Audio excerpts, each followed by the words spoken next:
Salve galera, beleza? Você quer saber o que acontece nesse corte? Ele é simplesmente o melhor vídeo que eu já assisti. É um corte de flow fenomenal. Então, fica aí até o final do vídeo pra tu ver o melhor corte de podcast que tu vai assistir na tua vida. Eu fico com você, até a próxima. E aí, cara, a gente tava conversando aqui um pouquinho antes, falando sobre a vida, mas a gente também falou que tá rolando uma parada louca lá na Ucrânia, né, cara? O Putin meio que quer uma parte da Ucrânia pra Rússia, né? É um negócio assim. O cara tá nessa, né? Tá nessa. Tá brincando não de abandona, wars. Ele não larga esse osso, né? Eu acho que o que a gente está vendo agora é o novo normal, porque ao longo dos últimos 30 anos a gente se acostumou com a liderança americana e a ausência de conflito entre grandes potências. Não havia uma outra potência. Então esse tipo de conflito agora, ele tem uma outra qualidade do que a invasão americana no Iraque ou, vamos dizer, outros conflitos que tivemos nos anos 90, 2000, porque agora tem o risco de haver um confronto entre duas grandes potências com armas nucleares, a Rússia de um lado e os Estados Unidos do outro. Cara, eu não sabia que estava tão tenso assim. O que acontece é que a Rússia finalmente, depois de 30 anos de passar por um processo de muita fraqueza, durante o qual ela não conseguiu defender o que ela considera a sua zona de influência, é um país muito enfraquecido depois do colapso da União Soviética. Então os Estados Unidos acabou ampliando aos poucos sua esfera de influência. A Ucrânia não faz parte da OTAN, que é um acordo de defesa coletiva, que quer dizer, qualquer ataque a um membro da OTAN é um ataque a todos os países, portanto, todos precisam defender esse membro.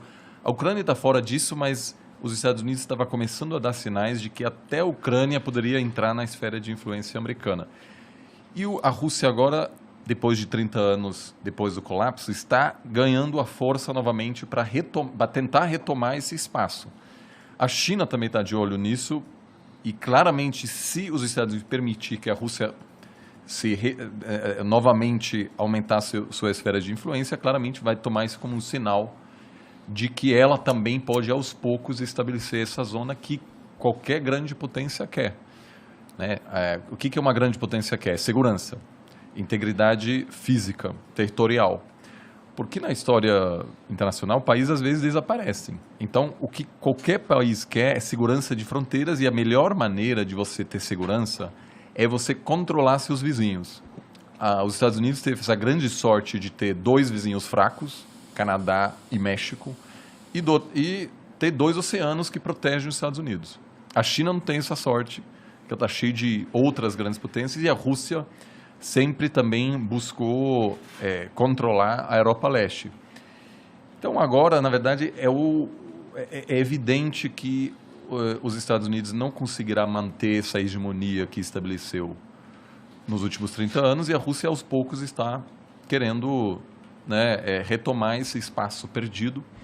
Então, mesmo se houver uma solução agora a curto prazo, essa tensão geopolítica veio para ficar. Entendi. É o novo normal. Isso é a Rússia fortalecida ou os outros países enfraquecidos que deram essa oportunidade? Você tá falando que os Estados Unidos se enfraqueceu, é Não, isso? estou perguntando, Eu acho que são os dois. O sistema, como a gente o conhece hoje, ele foi criado depois da Segunda Guerra Mundial e novamente depois da Guerra Fria. Então, os Estados Unidos estava muito superior. Claramente, era a única grande potência. A Rússia estava muito fragilizada e a China ainda não era uma grande potência. Então, era evidente que aquilo não era sustentável, que em algum momento a Rússia, que é uma superpotência energética, maior exportadora de gás natural, mas de vários outros produtos também, trigo, por exemplo, petróleo, que ela em algum momento ia se reerguer e reconquistar um espaço perdido. A China também cresceu a taxas incríveis ao longo dos últimos anos, vai superar os Estados Unidos. Então, essa posição privilegiada dos Estados Unidos, ela está se desfazendo agora. E esses processos de transição, eles sempre são difíceis, porque nenhum presidente americano pode dizer, ok, gente, lideramos a economia internacional por décadas, agora chegou a hora de passar o bastão para os chineses. Eles não podem fazer isso. Mas, ao mesmo tempo, a população americana não quer mais sustentar essa grande presença de bases, por exemplo, havia um desejo americano de tirar as tropas do Afeganistão. O pessoal cansou, não queria mais. Então, eu acho que é um pouco dos dois, um declínio relativo dos Estados Unidos, que é um país muito fragilizado agora, né, que tem uma tensão enorme interna. Eu estou mais preocupado com a democracia americana do que com a democracia brasileira. Sério? É uma situação horrível. Eu cresci, né? Eu fiz o colegial no interior dos Estados Unidos e essa galera vive num planeta diferente. São todos trumpistas, muitos seguem a teorias de conspiração. Eu mantenho esse contato com eles e eu fiz minha pós perto de Boston. Essas pessoas estão muito, muito mais distantes um do outro do que o bolsonarista e o petista aqui no Brasil. Sério? Lá você consegue, olhando o CEP da pessoa, você consegue saber em que essa pessoa vai votar. Entendi. As pessoas avisam no Tinder se eles são trumpistas ou democratas, etc. Então, em função dessa crise interna, os Estados Unidos não tem uma dificuldade imensa em se projetar como antes. Então, acho que são grandes ciclos históricos e não tanto a Rússia, mas acima de tudo a China terá um papel muito maior e o grande drama será negociar essa transição sem grande conflito. Que, aliás, deu certo 100 anos atrás, quando a Inglaterra dominava o mundo, os Estados Unidos estavam em ascensão e a Inglaterra deixou os Estados Unidos assumirem a dianteira sem entrar em conflito com ela. Até porque já tinham perdido uma vez, né? Eles sabiam que não fazia sentido, era muito melhor se aliar à nova grande potência. Sim. Mas os Estados Unidos, ao longo dos últimos 100 anos, enfrentou uma ameaça existencial 3 vezes. A Alemanha imperial na Primeira Guerra Mundial. Aí, de maneira preventiva, os Estados Unidos entrou para derrotar a Alemanha, porque sabia que se a Alemanha ia vencer na Primeira Guerra Mundial, o próximo alvo seriam os Estados Unidos. Aí, de novo, a Alemanha nazista e Japão imperial. Derrotou os dois para não sofrer um ataque depois. Acabou, na verdade, sofrendo no Havaí, né? Pearl Harbor. Agora, com a China, a estratégia foi outra. Foi de querer abraçar a China economicamente, fazer comércio com os chineses, se abrir a eles, na esperança de que os chineses, ao se desenvolver economicamente, iam aceitar essa ordem. Que foi uma grande aposta e agora, aos poucos, os americanos se dão conta que aquilo não funcionou. Os chineses, graças à ajuda americana também, se desenvolveram, vão se transformar na maior economia do mundo. Mas olham para os americanos e acham, a história americana é assim em comparação com a história chinesa. Então, para os chineses, jamais se integrariam num sistema liderado pelos Estados Unidos. E a Rússia também, a grande aposta de chamar a Rússia para dentro do sistema fracassou. A Rússia fazia parte do G8, aí saiu, aí voltou a ser G7. Então, esses dois estão claramente, não estarão dispostos a ter um papel secundário, né? Então, acho que a gente está indo claramente nesse caminho. E a Ucrânia? A Ucrânia está afim de integrar a Rússia? Cara, a Ucrânia realmente é um país que hoje está um pouco fora das esferas de influência e isso é um perigo para um país, porque a Alemanha, por exemplo, queria fazer parte da esfera de influência dos Estados Unidos, queria integrar a OTAN. Depois do fim da Guerra Fria, a Polônia também foi para esse lado. A Ucrânia, na verdade, é um país muito novo, independente faz 30 anos só. A capital ucraniana foi a primeira capital russa. Então, os dois países estão muito conectados. Entendi.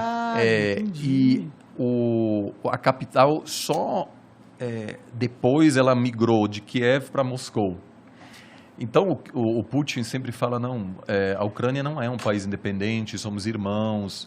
E, de fato, muitos líderes... É muito comum você ter um pai ucraniano, uma mãe russa, etc. Ou seja, tem muita conexão. O povo é muito conectado. Mas hoje é um país independente.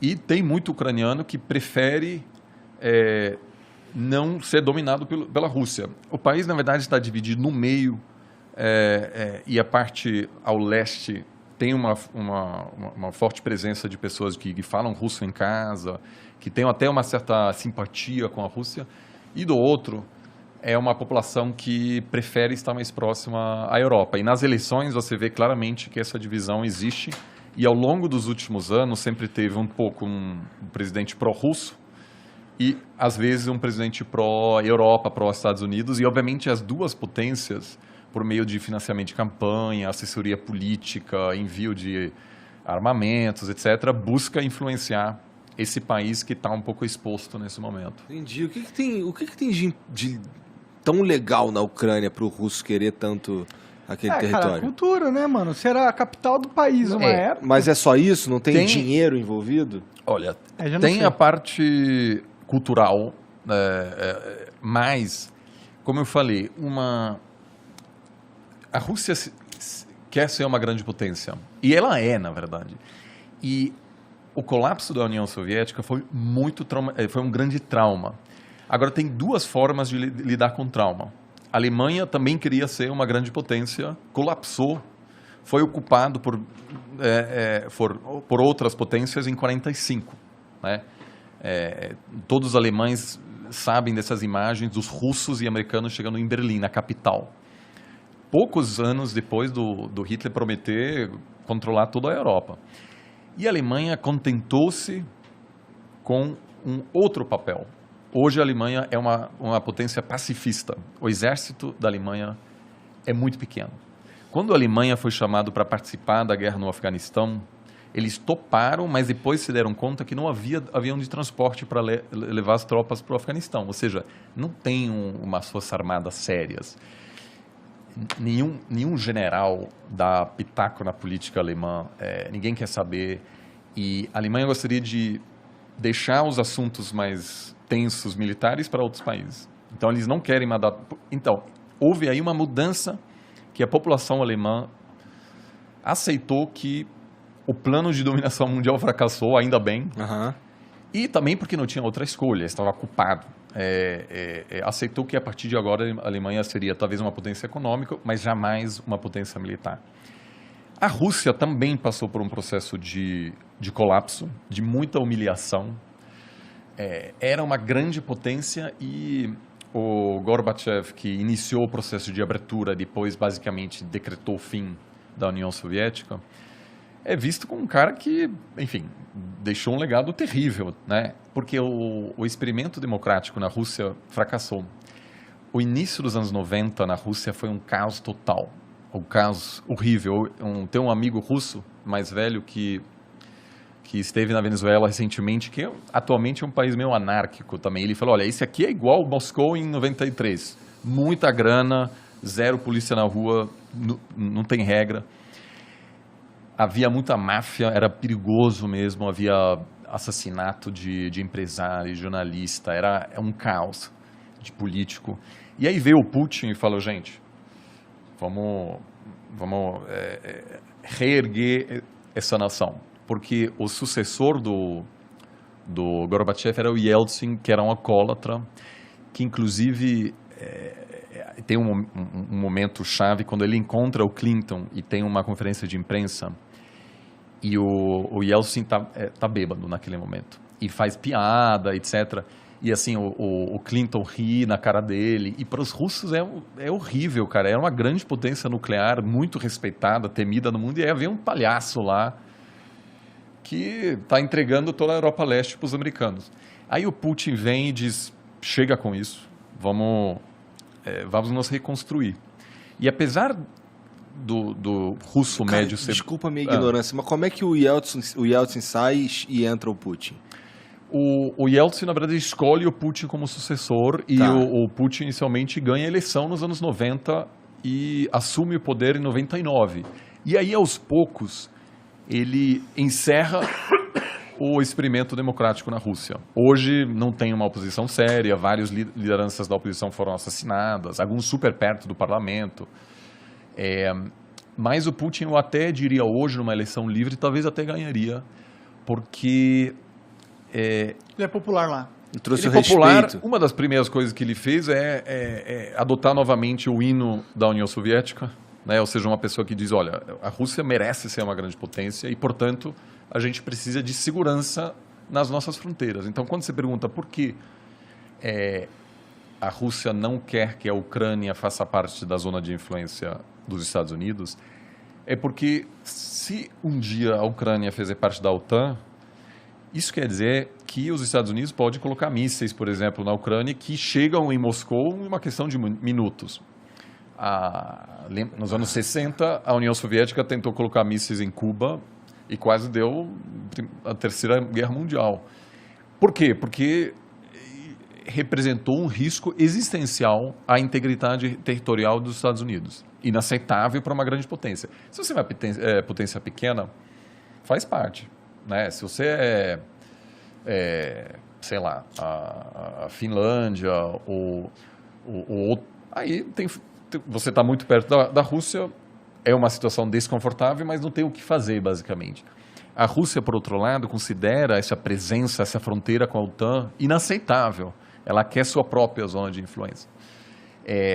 Então, isso eu não acho que a maioria da população russa hoje quer um confronto com a Ucrânia, mas claramente acha que o comportamento dos Estados Unidos, né, de tratar a Rússia como um país menor.